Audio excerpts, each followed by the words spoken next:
Thank you.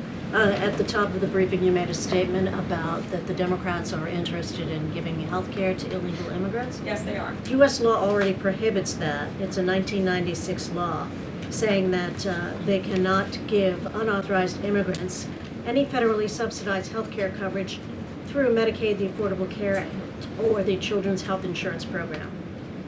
There seems to be a disconnect in the messaging. Are you denying that Medicaid money has never gone to illegal aliens in the United States of America? I'm asking you if you can explain the disconnect in the messaging. I most certainly can. The Democrats' proposal, their continuing resolution, let me just reiterate, the Republicans' continuing resolution was a clean continuing resolution. There was no partisan politics injected into it. There were no conservative wish lists injected to it. What the Republicans want, and still want to this very second, is a clean continuing resolution to fund the United States government.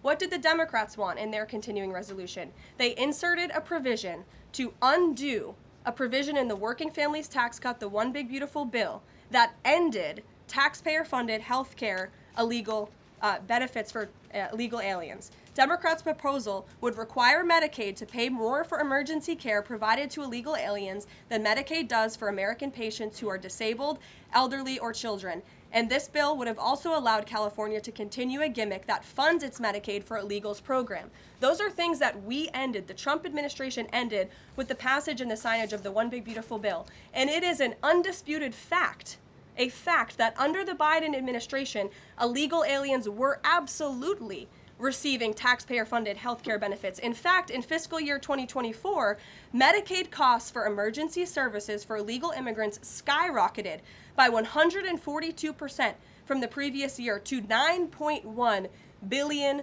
That's $9.1 billion taxpayer dollars that were going to emergency services for illegals. Between President Trump's last full fiscal year under his first administration and Joe Biden's last full fiscal year, Medicaid spending on emergency services for illegal immigrants nearly tripled. There was an increase of 196% between 2020 and 2024. And I have a chart here for you, and I'm more than happy to email it to you. I'd also like to add, because some were asking dishonest questions yesterday about emergency rooms. In Southern California, according to healthcare professionals in 2023, under the Biden administration, Southern California's, quote, entire healthcare system was being bombarded with illegal immigrants and forcing American patients to endure longer wait times.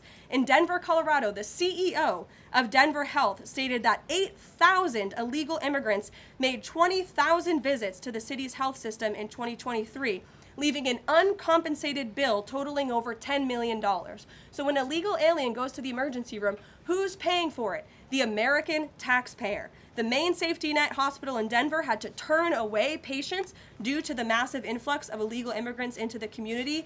And UC Health Hospitals in 2024 reported their system was under stress from an increasing number of migrants. As a result, according to the head of emergency departments and urgent cares across the hospital system, quote, access is impeded for everyone. These are healthcare professionals who dealt with this directly, and there's a lot more where that came from. It is an undisputed fact that Democrats want to give taxpayer-funded healthcare benefits to illegal immigrants, period.